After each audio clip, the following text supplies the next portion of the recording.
Au Sénégal, l'ancien président Macky Sall a accusé ses successeurs d'avoir mis le pays dans une situation catastrophique par leur inaction depuis leur arrivée au pouvoir dans une lettre publiée mercredi en vue des législatives du 17 novembre.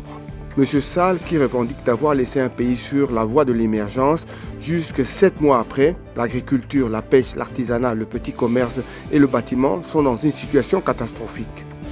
En Côte d'Ivoire, aucun hommage officiel n'était prévu mercredi en Côte d'Ivoire, 20 ans jour pour jour après le bombardement de Bouaké où 9 soldats français ont été tués, suivi de manifestations ivoiriennes et d'une répression française meurtrière, une discrétion regrettée par les victimes de cette crise.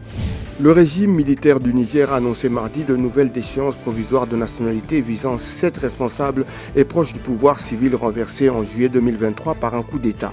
Parmi elles figurent 2 influents ministres du gouvernement renversé, dont celui des Affaires étrangères, Assoumi Massoudou, et celui du commerce, Alkash Alada. Au Cameroun, un double éboulement survenu mardi en aplomb d'un axe routier de l'ouest du pays a fait au moins 4 morts et enseveli plusieurs dizaines de personnes. Les recherches se poursuivent sur le terrain en vue de retrouver les corps d'autres victimes de cette catastrophe naturelle.